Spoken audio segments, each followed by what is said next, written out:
네, 두 분은 잘 모셔다 드렸고요. 우리는 이제 편견이라는 거에 사로잡혀 있잖아. 그치? 그래서 오늘은 편견에 대해서 알아볼 텐데, 어떤 상황을 한번 보자고. 서울 어느 도심 한복판에 백인이 길을 알려달라고 했어. 지나가는 사람들한테. 그러니까 정말 지나가는 사람들이 흔쾌히 도망갈 것 같은데요? 정말 친절히 알려주더라고. 오히려 백인이 도와달라는 소리도 안 하고 이렇게 좀 헤매는 모습 보니까 오히려 다가와서 알려주는 사람도 있어. 진짜요? 응, 내가 데려다 주겠다. 도망 안 하면서. 가고요?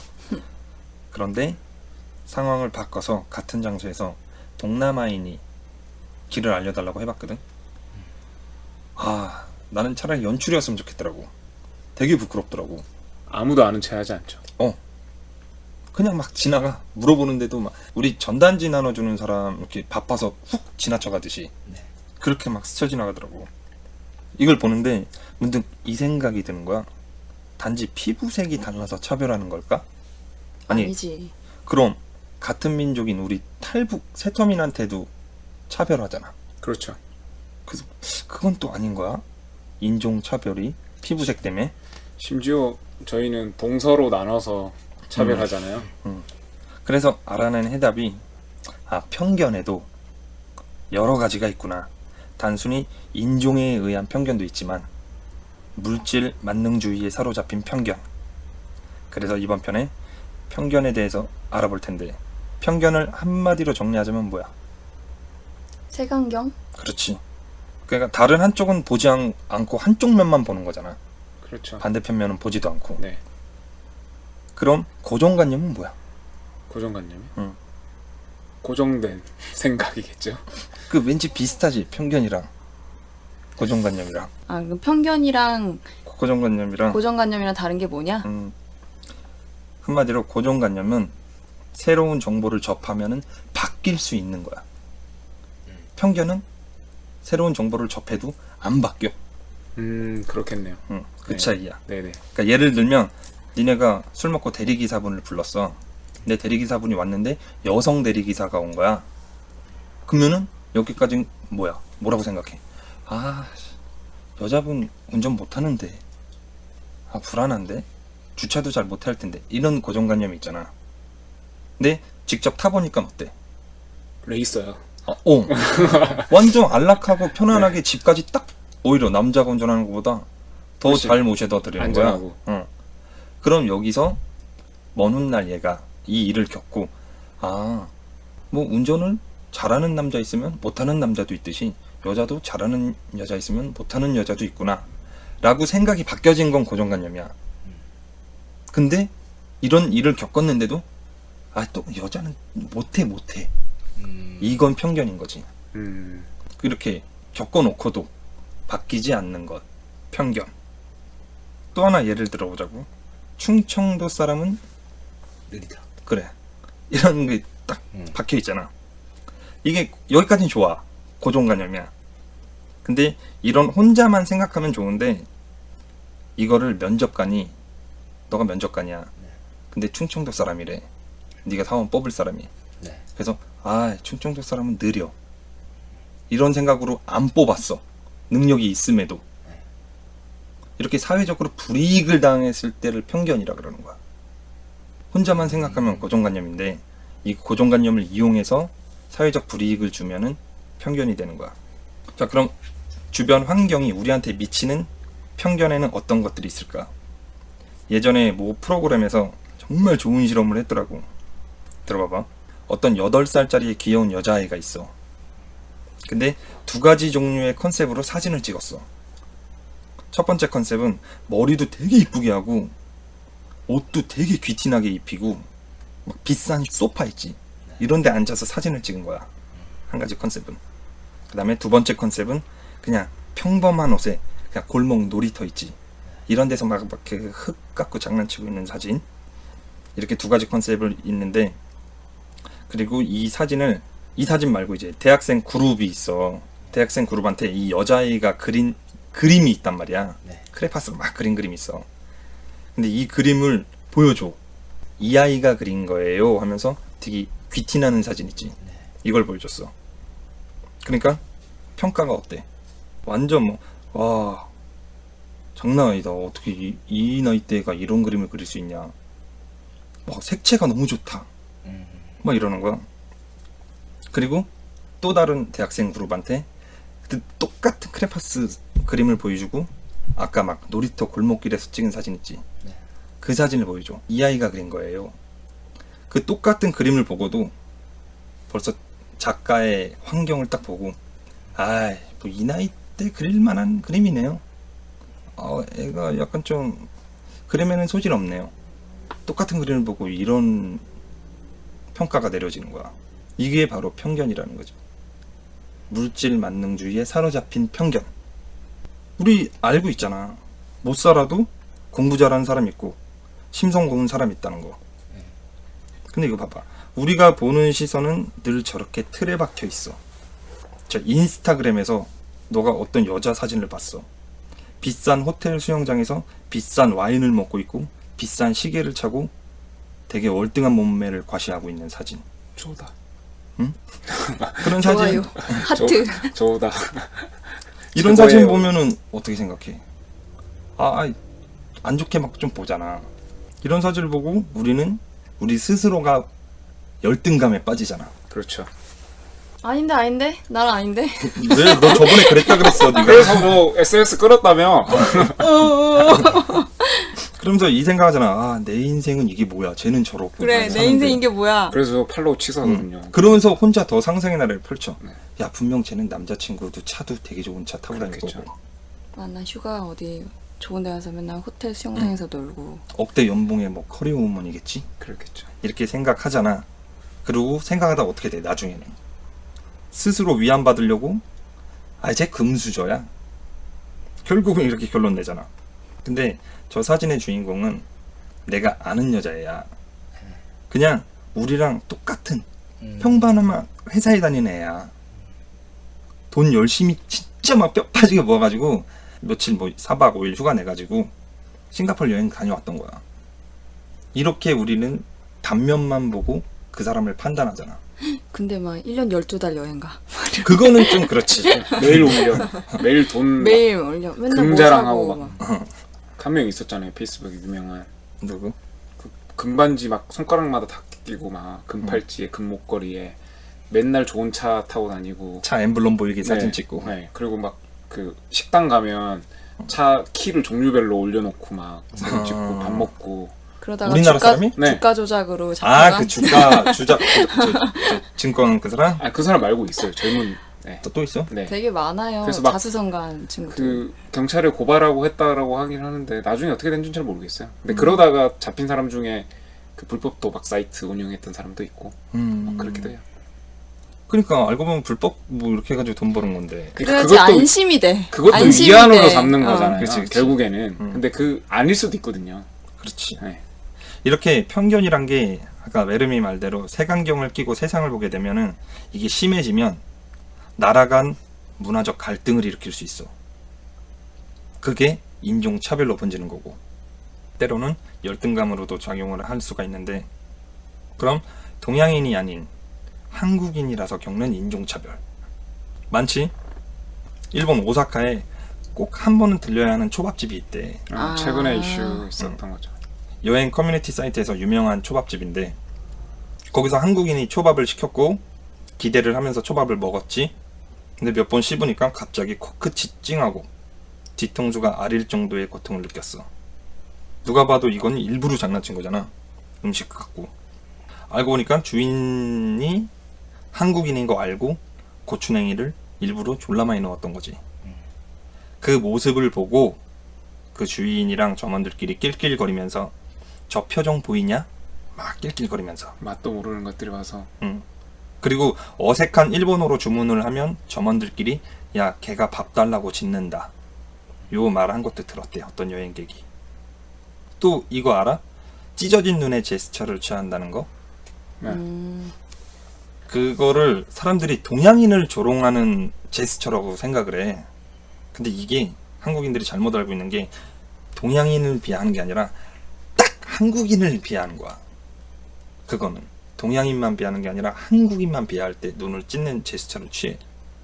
지금 반항 감정 갖고 있는 일본 방송이나 중국 방송에서도 찢어진 눈 이렇게 제스처 하면서 조롱하는 행동을 쉽게 찾아볼 수 있어. 일본 애들이나 중국 애들이. 동양 애들도 일본 애들이랑 중국 애들이랑 이렇게 눈 이렇게 찢으면서 막 놀려. 그리고 서양의 어느 포스터인데 강아지의 미간 있잖아, 미간. 요걸 이렇게 쫙 잡아당겼어. 그럼 어떻게 돼? 강아지 눈 찢어지지. 미간 쭉 잡아당기니까.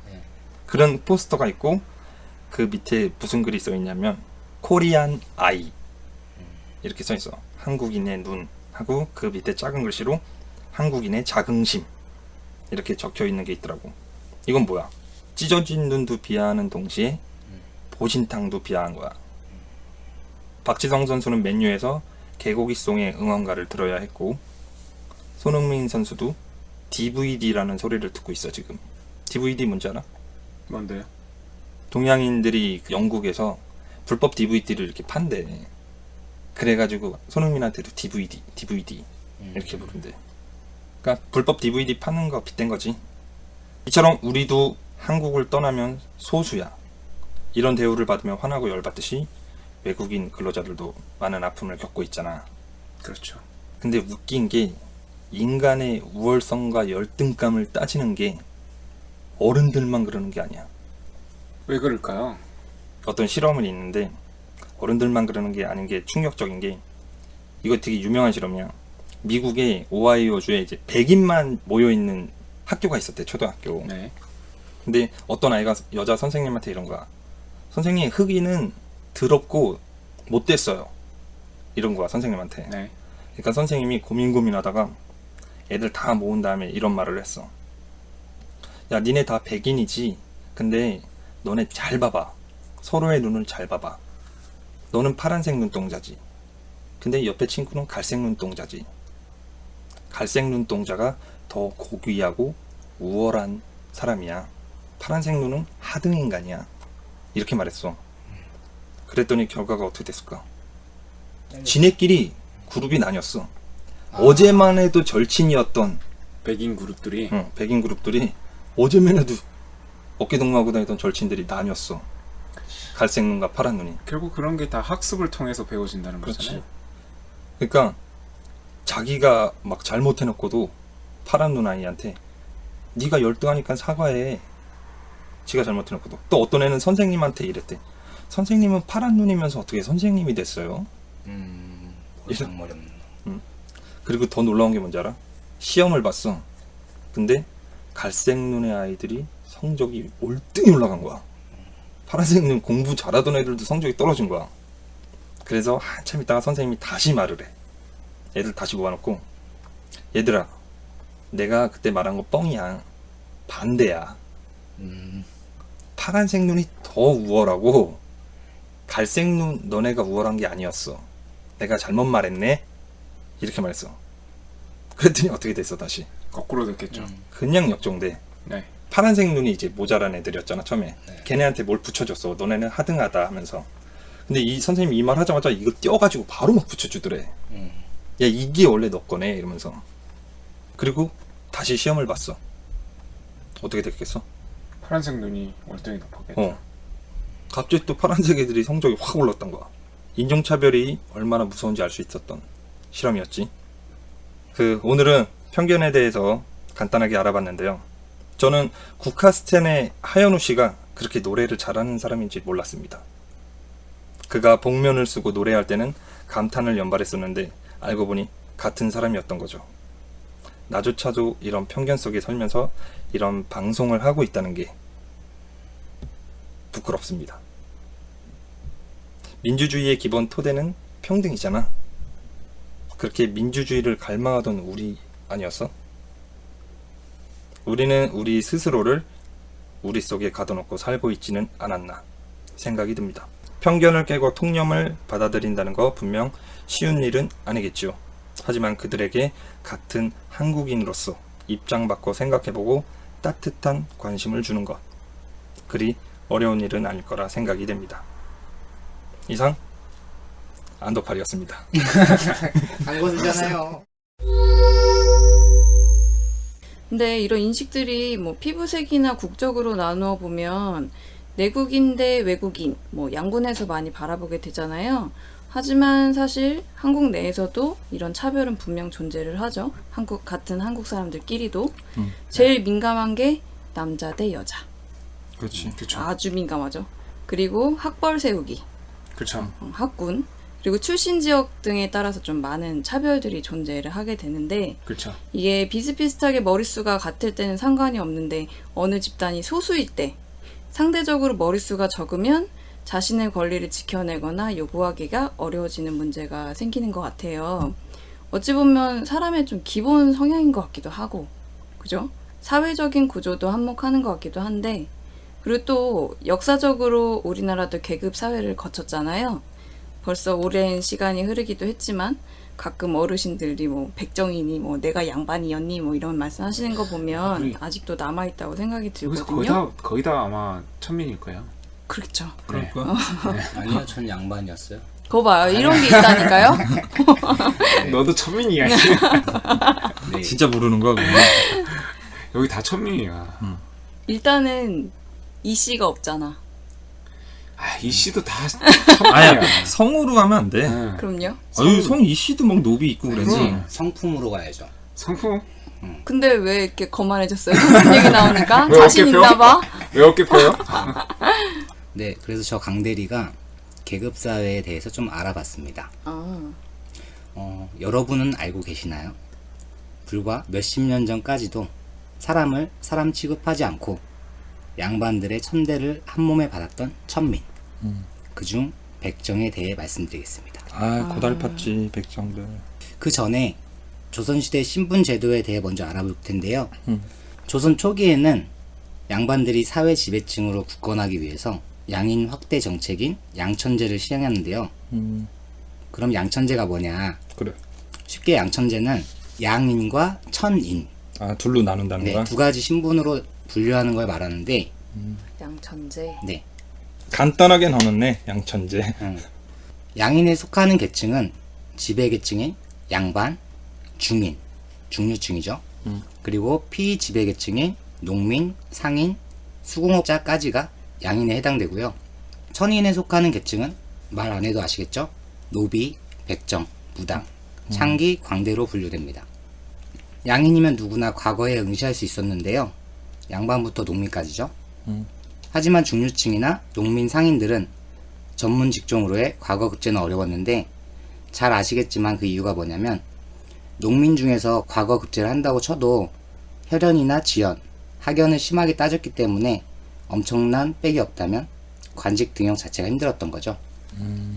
16세기 중기에 들어서면서 양천제가 아닌 반상제로 바뀌게 됩니다. 반상, 양반, 상농. 그럼 반상제는 또 뭐냐? 쉽게 양천제가 양인과 천인으로 구분된다면 반상제는 양반, 중인, 상민, 천민 네 가지 계층으로 구분되고요. 직업으로 구분하는 관습적 신분제로 바뀌게 되었던 거죠. 그리고 만약 천민이 나라에 아주 큰 공을 세운다면 양반으로의 신분 상승할 기회가 있었지만 오호. 신분의 변화가 생겼다고 해도 양반들 사이에서는 인정하지 않았을 것이고, 꼬리표가 있겠죠. 네, 반대로 양반도 중류층이나 천민 신분으로 전락하는 경우가 있었는데 양반의 자녀가 과거에 급제하지 못하면 양반 집안과 혼례를 치를 수 없었어요. 그 때문에 아래에 있던 중류층인 중인들과 결혼을 해야만 했고 결국엔 중인 신분으로 전락하고 말았죠. 또한 양반이 엄청 큰 죄를 저질렀다면은 노비 신분으로 하락하기도 했습니다. 그러니까요. 그럼 좆되는 거네, 노비로 가면. 노비 괴롭혔다가 노비로 가면. 네, 두드려 맞는 거죠. 아, 참고로 노비는 공노비와 사노비로 구분되는데요. 공노비는 관아에 속한 노비고요. 그렇지. 네, 그리고 우리가 TV 드라마에서 봤듯이 개인에게 속한 노비가 사노비입니다. 여기도 몇 명 있어. 여기도 몇 명 있어. 그렇다면 듣고 계시는 분도 몇 명 있어요. 그렇다면 여기까지는 모두들 알 법한 내용들이었는데요. 그렇다면 우리가 알고 있던 백정은 단순히 노비와 같은 신분이었을까요? 틀리지. 모두들 천한 계급으로만 생각하고 계실 텐데 지금부터는 백정에 대해서 정확히 말씀드리겠습니다. 백정이란 거주하는 장소가 일정하지 않으며 고리를 만들어 팔고 사냥을 하며 살아가는 이들을 백정이라고 합니다. 고리가 뭐야? 여기서 고리는 집단을 엮어 만든 바구니를 말해요. 아, 우리 오줌 쌀 때 키 쓰고 막 이러는 거 그런 네, 거? 그런 것도 같은 거예요. 근데 뭐 엮어서 뭐 이렇게 하는 거. 네네. 기세. 일단 모아가지고 엮으면 돼요, 일단. 집신 만들듯이 그래, 네. 하여튼 뭐 네. 꽈고 뭐. 소쿠리, 소쿠리가 그렇지, 소쿠리가. 소쿠리, 소쿠리. 소쿠리. 가장 그래서 고리백정이라 그러는구나. 그러네요. 예. 가장 비천한 천민 계급인 이들 백정은 애초부터 한민족과는 뿌리부터 다른 사람들이었어요. 우리가 아니라고? 네. 우리나라의 백정은 그 선조가 북방민족인데 뭐 거란, 여진족, 몽골족 이렇게 되겠죠. 고려시대 백정의 옛 이름 양수척, 물심부름꾼이라는 뜻이고요. 주전자. 네. 그리고 백정의 또 다른 이름은 달단. 달단은 타타르족을 의미하는데요. 중국 한족의 북방 유목민족에 대한 총칭입니다. 그럼 백종의 맨 꼭대기 조상이 우리나라가 아니었네? 네, 아니었어요. 거란과의 오랜 전쟁을 벌였던 고려시대 때 유라시아 초원지대의 유목민들이 한반도로 유입돼서 양수척, 달단 등으로 불리는 새로운 무리를 이루게 되었고요. 이들이 바로 백정의 시작이었다고 보시면 되는 거예요. 그리고 조선의 왕이 이들을 이제 사회에 흡수시키려고 노력했는데요. 백정이란 새 이름을 붙이고 농사를 권하며 평민과 혼인하게 하는 정책을 폈지만 사냥과 유랑 생활에 익숙했던 백정은 유목민의 습성이 강했던 탓에 조정의 노력은 번번이 실패했죠. 한 곳에 정착을 못 하는구나. 네. 형처럼요. 이 새끼는 무슨 말만 나면 나야, 이씨. 어떻게 똑같은데요? 나 들렸어, 이 새끼들이. 맞는데 어떻게? 어떻게 이거 백정은 떠돌아다니면서 농업을 일삼지 않고 봐봐 맞잖아. 막 돌아다녀 막.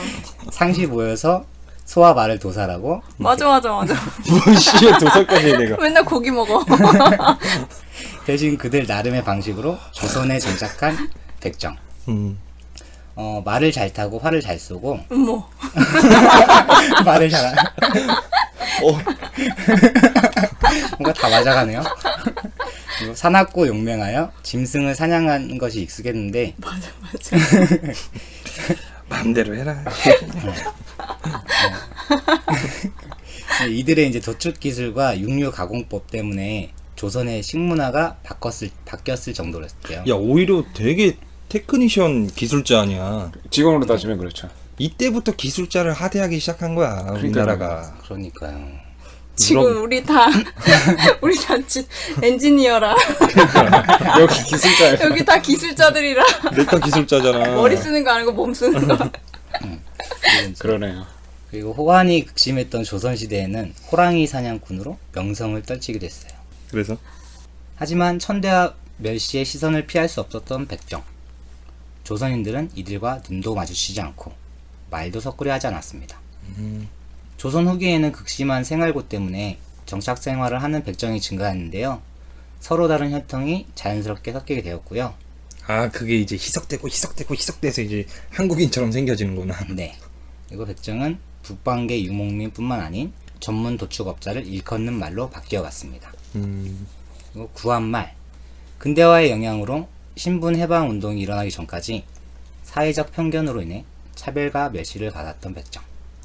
수백 년 동안 한반도에 공존한 그들은 낯선 이방인이 아니라 조선의 한 축을 이끌어온 우리의 머나먼 윗대의 조상으로 생각됩니다. 그럼 여러분들은 백정하면 누가 먼저 떠오르세요? 인걱정. 아우, 잘 알고 계시네. 장영실은 노비인가? 장영실은 노비 출신입니다.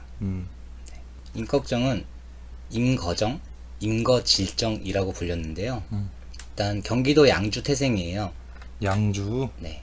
그리고 백정이라는 신분 때문에 마을 사람들한테 괴롭힘과 천대를 받으면서 10대 시절을 보내게 돼요.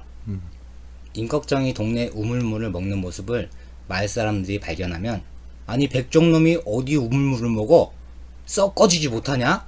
하며 우물물도 못 먹겠어? 네, 먹는 모습조차 볼 수가 없었대요. 그렇게 백정들이 보이면 쫓아버렸어요. 임꺽정은 불곡산으로 도망치듯 가면서 한마디 합니다. 아, 새끼들 졸라 치사하네. 임꺽정은 우물물 대신에 불곡산에서 흐르는 물을 많이 먹고 자랐는데요. 또래들에 비해 덩치가 유난히 좋았던 임꺽정은 그 이유가 뭔지 봤더니 불곡산에 흐르는 물에 광물질이 매우 많아서 기골이 장대했대요. 광물질이라니. 인체의 생리 기능에 필요한 영양소죠. 그런 거를 다 섭취했던 거예요.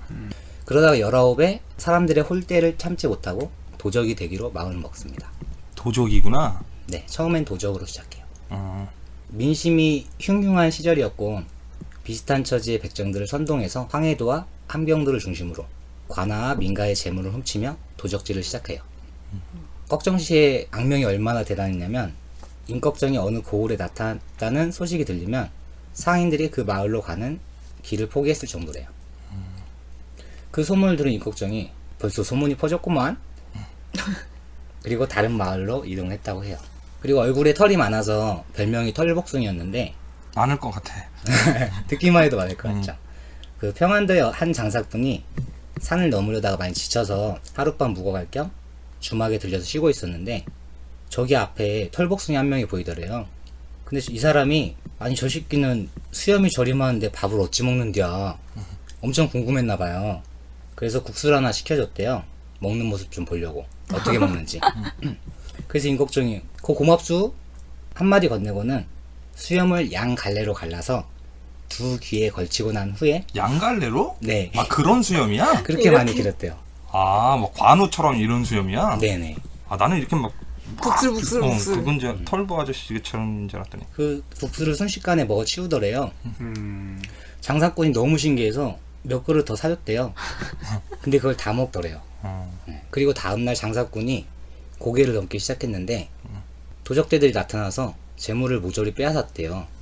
이제 속으로 그랬겠죠. 아 좋댔다 이러고 있었는데 그 도적들 중에 한 명이 어제 국수를 사준 털복숭이가 보였던 거예요. 아, 이 장사꾼이 털복숭이를 보고 자네 나 알지 다 국수 아는 척을 했는데 그 털복숭이가 국수 사준 거를 기억하고 재물도 돌려주고 산도 넘게 해줬는데 그제서야 장사꾼이 그 털복숭이가 바로 그 악명 높은 임꺽정인 걸 알게 된 거죠. 이 장사꾼 얘기가 가는 곳마다 퍼졌고 임꺽정이 의적이라는 소문에 소문을 타게 된 거죠. 임꺽정이 그 소문을 들었는지는 어땠는지 모르겠지만 기분이 좋았나 봐요. 이때 마음을 먹게 돼요. 의적이 돼야겠다. 그려 결심했어. 의적이 될 거구먼. 이거 전라도 사람이야. 저 확실해요 그거 출처? 강대리 버전이라고 네 봐야지. 그렇게 봐주세요. 2시간 연습한 것 같은데. 그리고 1559년부터는 세력이 제법 커졌는데요. 황해도랑 경기도 일대에서 관할을 습격하고 그중 나쁜 관리들을 살해하기도 했는데 아 죽이기도 했어? 네 훔친 재물들의 대부분을 백성들에게 나눠주고 본격적인 의적 생활을 실행했죠. 그 모습을 본 백성들이 임꺽정을 이제 두려워하기는커녕 팬카페를 만들 정도였고 페북 스타였대. 맨날 그 도덕질하고 인스타그램 올리고 막. 오늘 이거 득템. 어디 정자에서. 하급 관리들은 임꺽정의 무리들과 내응하는 사태까지 발생하게 됐었죠. 도적질하는 걸 라이브로 막. 하트 막 따봉충. 이제 관아에서 병력을 내보내면 임꺽정과 그 무리들을 숨겨주기도 했고요. 도망치도록 도와주기까지 했대요. 제법 이제 큰 세력에다가 백성들의 지지까지 얻게 된 임꺽정 무리들이 점점 대담해졌는데요. 얘네들이 개성에도 나타나는가 하면 서울에까지도 출몰하기도 했어요. 그동안은 황해도나 경기도에서 활동했었고요. 게다가 일당들이나 그 가족들이 잡히게 되면은 관가로 쳐들어가서 건물도 때려 부수고 붙잡힌 일당들을 구출하기도 했는데 지금으로 말하면 뭐 조폭이 경찰서 가서 난리치는 거랑 똑같겠죠. 지금 사태가 어때요? 완전 심각하잖아요. 관아에선. 네. 나라에서는 미칠 노릇이잖아요. 그래서 임꺽정 패거리를 반란군으로 간주하고 조정에서는 군사 500명을 보내서 임꺽정의 무리를 토벌하기로 했죠. 근데 임꺽정이 가만히 있겠냐고. 되려 관군을 무찌르고 군관을 살해하고 군마까지 약탈했죠. 말까지 얻었네. 결국 임금이 어명을 내려요. 어명이다. 이때가 명종 때였을 거예요. 명종이 직접 어명을 내려서 임꺽정이 활약하던 황해도, 경기도, 평안도, 강원도, 함경도를 샅샅이 뒤져서 임꺽정을 잡아오라는 명을 내립니다. 또한 모든 관청에 명을 내려서 엄마 아무것도 하지 말고 임꺽정 잡아와. 그 뒤로 얼마 만에 잡혔게요? 안 잡혔지. 임꺽정은 안 잡혔잖아. 어디 뛰어내려서 죽지 않았어? 자살하지 않았어? 아니요. 그 뒤로도 무려 3년 동안이나 잡히지 않고 3년이나 전국을 헤집고 넘어갔어. 다닙니다.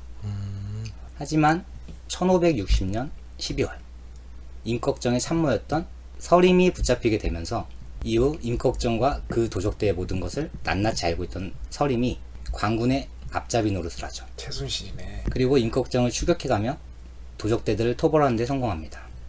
1562년 바로 그날 1월 3일쯤 됐을 거예요. 임꺽정이 토벌군들에게 포위를 당하고 탈출할 길이 없어지자 머리를 쓰기 시작하죠.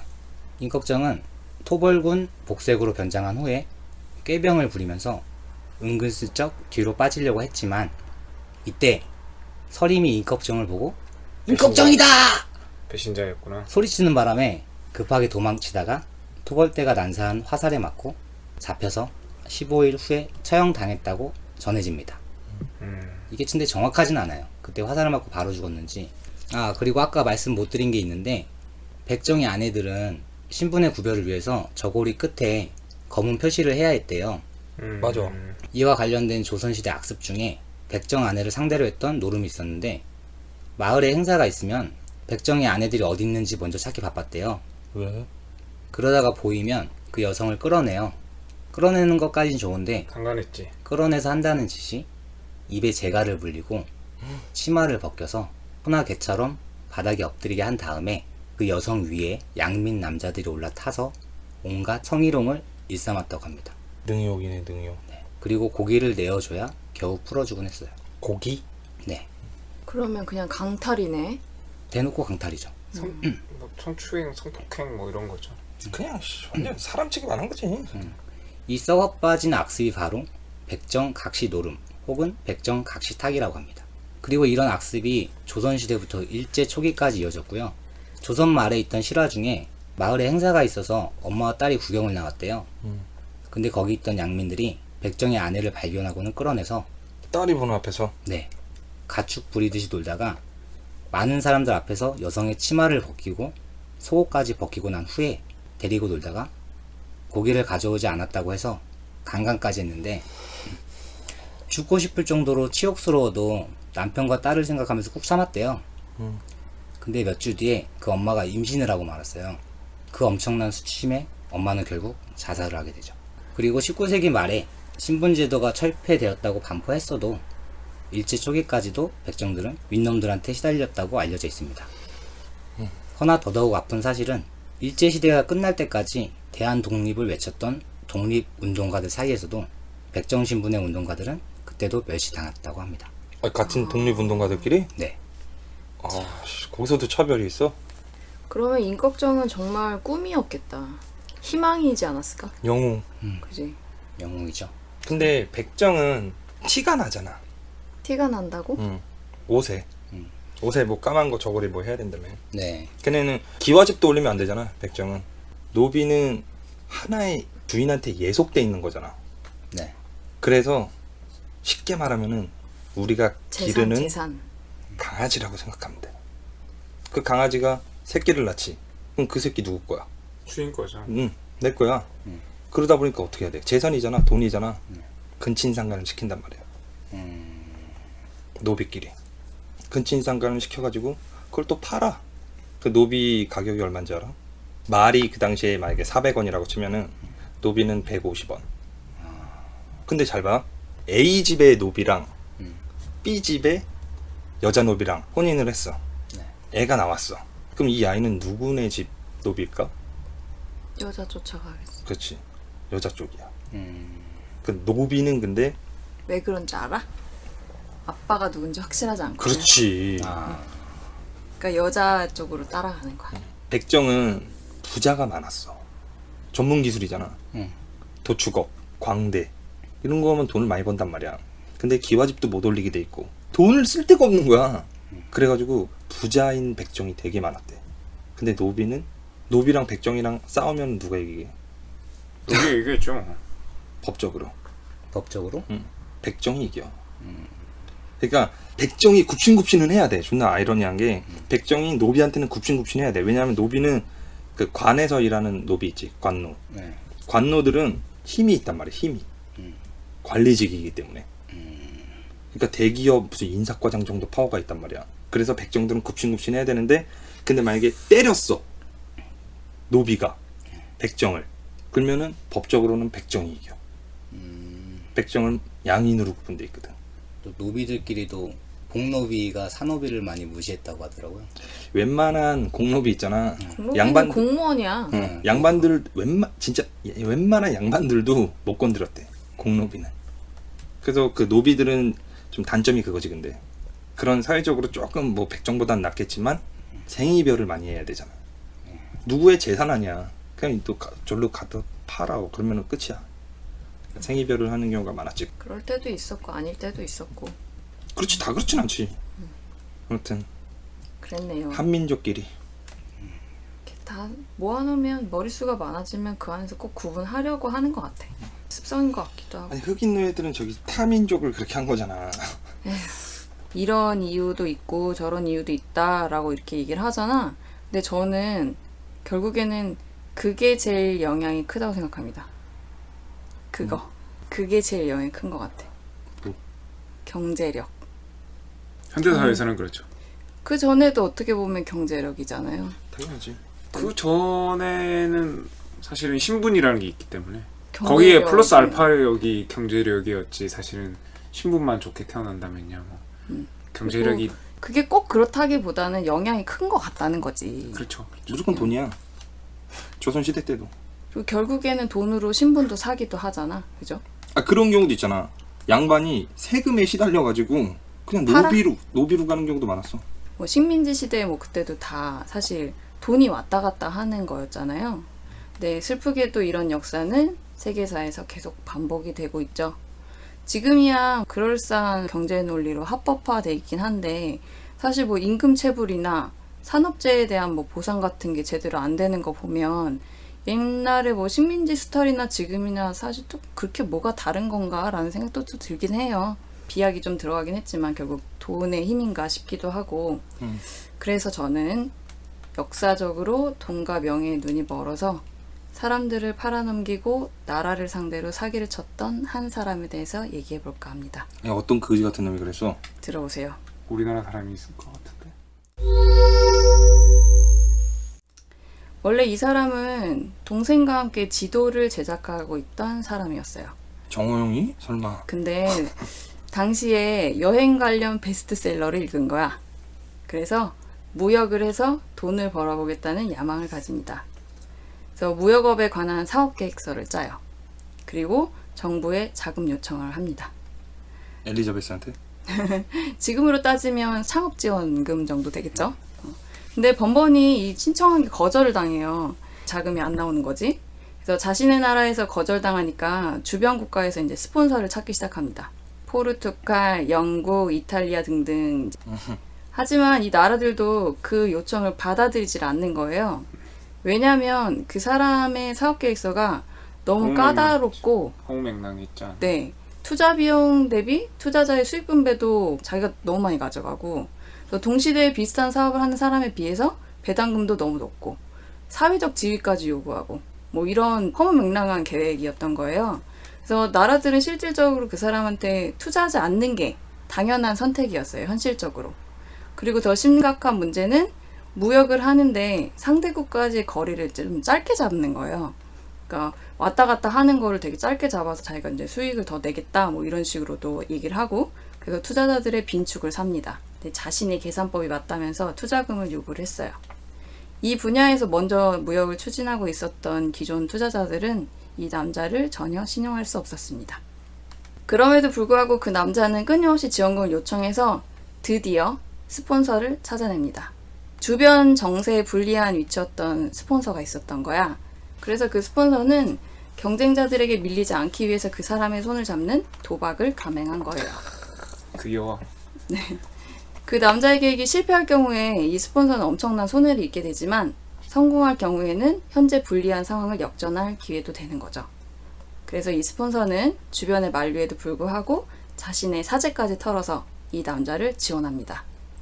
그리고 드디어 이 남자는 사업을 시작할 수 있게 되죠. 네. 그래서 대형배의 세 척으로 1492년 8월 3일 첫 출항을 떠납니다. 그리고 3개월 뒤 10월 12일 다른 나라들이 무역을 하지 않았던 새로운 나라에 도착을 하게 되죠. 사실 이 새로운 나라를 발견한 것도 이 남자는 아니었어요. 원래 선원 중 한 명이 육지를 좀 최초로 발견을 했는데 발견했던 선원이 누구냐면 산타마리오에 있던 로드리고 트리아나라는 사람입니다. 그래서 원래 그 땅을 발견한 사람은 막대한 포상을 받고 돈방석에 앉는 게 수순이었어요. 그리고 이 스폰서가 먼저 발견한 사람에게 1년에 은화 1만 잎을 주기로 약속했었대요. 근데 이 남자가 로드리고의 업적을 빼앗습니다. 이 은화 1만 잎은 평생 일하지 않아도 먹고 살 수 있는 상당한 금액이었거든요.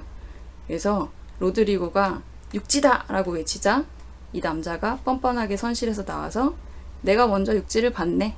그러니 상금은 내 거야. 라고 가로채게 돼요.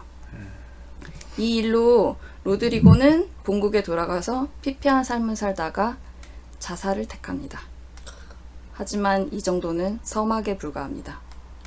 육지에 상륙한 이후에 새로운 나라를 관찰하면서 이 남자는 돈이 될 만한 것들을 탐색하고 이제 쫓아다니게 돼요. 그런데 현지 사람들은 생각보다 이제 호의적인 거야, 이 남자한테. 그리고 순수한 사람들이 많고 그 부분에 대해서 그는 항해일지에 이렇게 적었습니다. 그들은 좋은 체격과 수려한 용모를 가진 건장한 사람들이었다. 무기를 가지고 있지도 않았으며 또 무기라는 것을 알지도 못했다. 왜냐하면 내가 그들에게 칼을 보여줬을 때 그들은 칼날을 만지작거리다가 손을 베었기 때문이다. 라고 기록을 하고 있습니다. 그리고 어느 정도 탐색을 마친 남자는 선원 30명 정도를 남겨두고 본국으로 돌아갑니다. 그리고 스폰서에게 1차 항해보다 더 많은 스폰을 요구를 해요. 그리고 그 스폰서에게 많은 물자와 자원이 있다. 이런 얘기를 전달을 하고 스폰서는 전보다 더 무리를 해서 이 남자를 지원합니다. 그렇게 이 남자는 2차 원정을 출항했어요.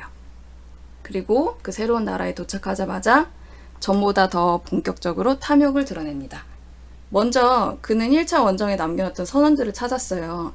근데 이 선원들이 모두 그 나라의 식인종한테 잡혀먹힌 거야. 진상을 알고 보니까 남아있던 선원들이 현지인 여자 있잖아. 강탈했어. 한 명당 5명씩 거느리고 이제 데리고 다니면서 마을마다 이제 금을 찾으면서 돌아다닌 거예요. 행패를 부리면서. 그러다가 식인종 마을에서 변을 당한 거지. 그래서 이 사실을 알고 이 남자가 어떻게 했을 것 같아? 그냥 거기로 안 가야 되겠다? 그건 우리같이 쫄보인 거고 이 남자는 자신의 안전을 위해서 식인종뿐 아니라 현지인들을 무차별하게 죽이기 시작합니다. 한 마을에서는 700명을 한꺼번에 죽인 적도 있었대요. 현지인들은 상대적으로 무기 기술에서 되게 뒤처져 있었대요. 그래서 이제 속수무책으로 죽어나가게 됐지. 그리고 저항을 하다가 잡히면 산채로 불을 태워버렸대. 그래서 현지인들이 싸우다 잡히면 그냥 스스로 독약을 먹고 자살하는 방법을 택했다고 합니다. 그리고 남자는 본국으로 팔 수 있는 것들을 모두 다 강탈을 해요. 그리고 자신의 예상보다 돈이 되는 것들이 별로 없다는 걸 깨달아. 처음에 자기가 생각했던 나라가 아니었던 거야. 그러자 그는 현지인들을 부려서 금을 채광하고 노예처럼 부리기 시작합니다.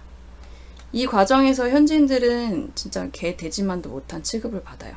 당시 기록에 따르면 이런 구절이 있습니다.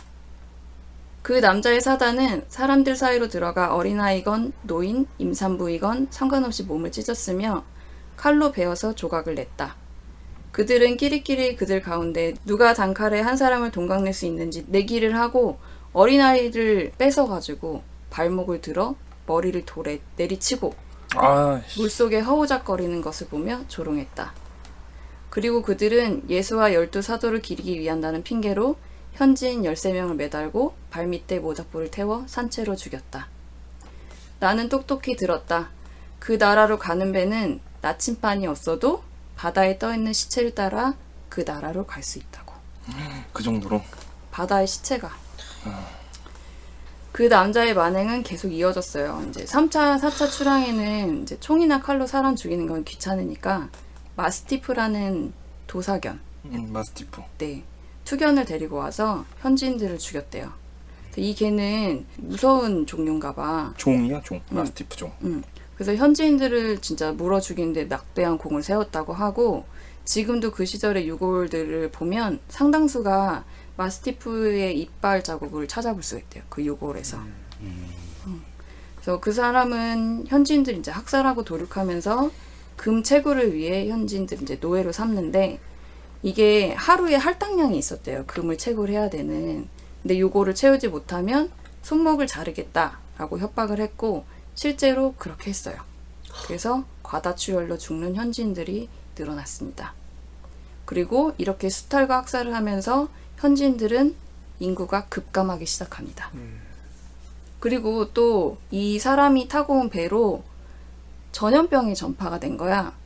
이 병이 뭐냐면 흑. 천연두. 천연두 때문에 이 현지인들이 죽어가기 시작해요. 그래서 이 남자가 죽인 현지인 수도 상당한데 천연두로 죽은 현지인이 더 어마어마했다고 하네.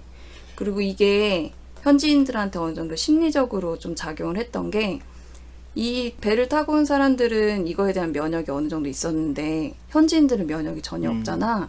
그러니까 우리들은 저 병에 죽어가는데 그 남자 일행들은 죽지 않아. 그러니까 심리적으로 되게 더 위축이 됐다고 해요.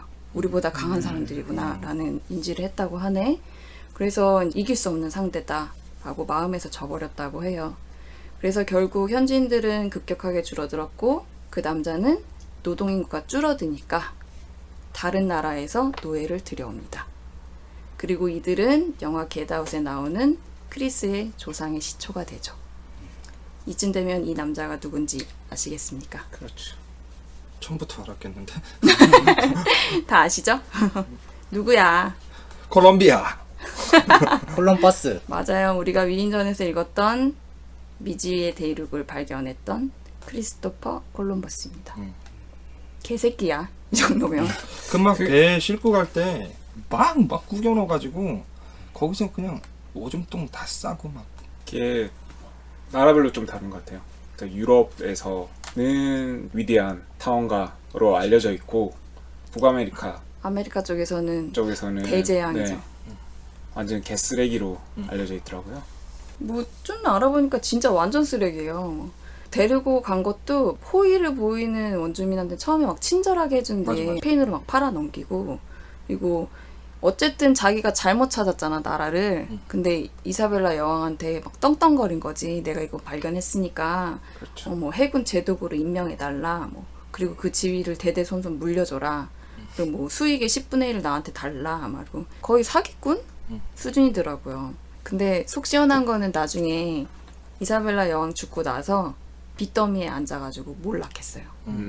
그거 정도는 그나마 좀 그렇게 죽으면 안 되는데 더 처참하게 죽어야 되는데 더 우리 힘들게 죽어야 되는데 우리 그때 했던 말뚝에- 형벌 중에 말뚝에 박아가지고 똥꼬.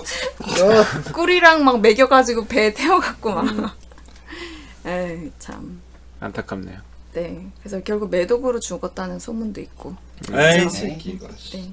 이게 바로 유럽인들의 대탐험가이자 아프리카의